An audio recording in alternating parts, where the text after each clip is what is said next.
जलाल साहब, जो एग्जेक्टिव है वो इस मामले में मुझे लगता है सबसे कमज़ोर पार्टी एग्जेक्टिव नज़र आती है। ना आप बंदे रिकवर करवाने की कोशिश करते हैं, ना आप कहते हैं हम कर सकते हैं। मतलब आप कैमरे के ऊपर तो हो सकता है इसको डिफेंड करें, लेकिन अनऑफिशियली यही होता है, ऐसी कुछ नहीं कर सकते।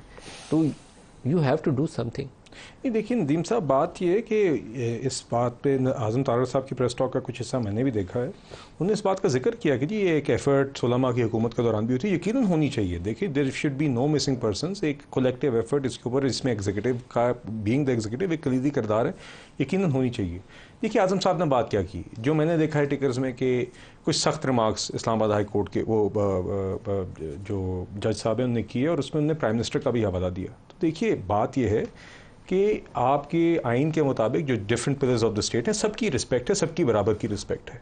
तो जजेस who are in a position of authority and power should also be mindful of that when they pass remarks. आजम साहब ने कोई उनके ऊपर तनकीद तो नहीं की ना नदीम साहब, उन्होंने सिर्फ इतना कॉन्स्टिट्यूशनल ऑफिसेज के ऊपर या मुख्तलिफ इदारों के रोल के ऊपर पढ़ने की बजाय जो की पॉइंट ये है कि जो बंदा मिसिंग है वो मिसिंग नहीं होना चाहिए, उसके ऊपर हमें सारों को यकसानियत यकसुई होनी चाहिए। ये तीसरी दफा मैं आपके शो में बात बता रहा हूँ, सबकी इसी पे होनी चाहिए, होनी चाहिए। मतलब वो प्राइम मिनिस्टर भी बोले, लॉ मिनिस्टर भी बोले, इंटीरियर भी बोले। नहीं, आजम साहब को प्रेस टॉक नहीं, आजम साहब ने सिर्फ इतना कहा कि जी जजेस को भी अपने रिमार्क्स में एहतियात करनी चाहिए, दैट्स इट। आप प्राइम मिनिस्टर का जिक्र करेंगे तो इतना तो कम से कम एग्जीक्यूटिव बात करेगा ना जी। अगर आप कोर्ट के अंदर आप ये कहेंगे कि प्राइम मिनिस्टर को सामने बैठा देंगे, तो देखिए फिर ये कभी-कभी फिर इतना बात करने में कोई रवैश है, आप इसको नजरअंदाज नहीं कर सकते। पीटीआई के दौर में आपके पीएमएलएन के जो सोशल मीडिया के लड़के एक्टिविस्ट थे ना, चौधरी निसार अभी वज़ीर दाखिला थे, तो उनको ये FIA वालों ने उठाना शुरू कर लिया था।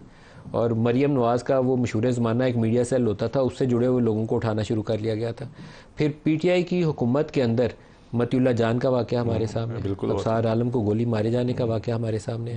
मुझे लाहौर में याद है एक जर्नलिस्ट उठाया गया था, और उस दिन एक कोई सोशल एक्टिविस्ट है, पता नहीं अमर अली जान या क्या उस तरह का नाम है, अब मैं उससे वाकिफ़ नहीं हूँ, लेकिन दोनों वाक़यात एक ही दिन हुए। तो मैंने इमरान उस वक्त वज़ीर आज़म थे, मैंने कहा ये एक जर्नलिस्ट है और ये कोई एक्टिविस्ट है, ये नहीं उठाया जाना चाहिए। तो उसने मुझसे पहले पूछा कि ये हैं कौन है, तो ही वॉज टोटली अनअवेयर कि ये हैं कौन है।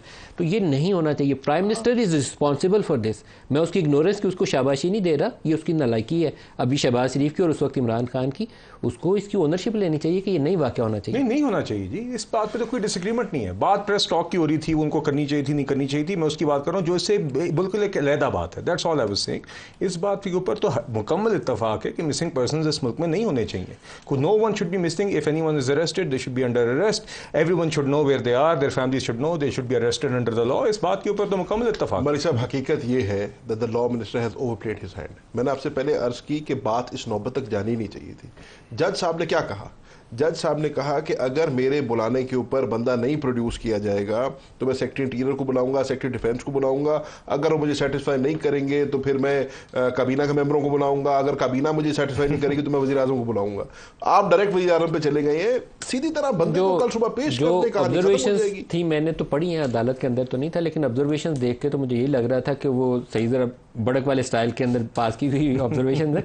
जज साहब को ऑर्डर लिखवाना चाहिए था, मतलब इवन DGISI को भी तलब करना हो तो it should be written order instead of a very powerful dialogue. मैं उसको ज़्यादा प्रेफर करूँ एज ए जर्नलिस्ट के वो जज साहब ने ऑर्डर और वो कहें कि सुबह DGISI यहाँ पेश हो और अदालत के सामने पे ज़्यादा बेहतर तरीका होता।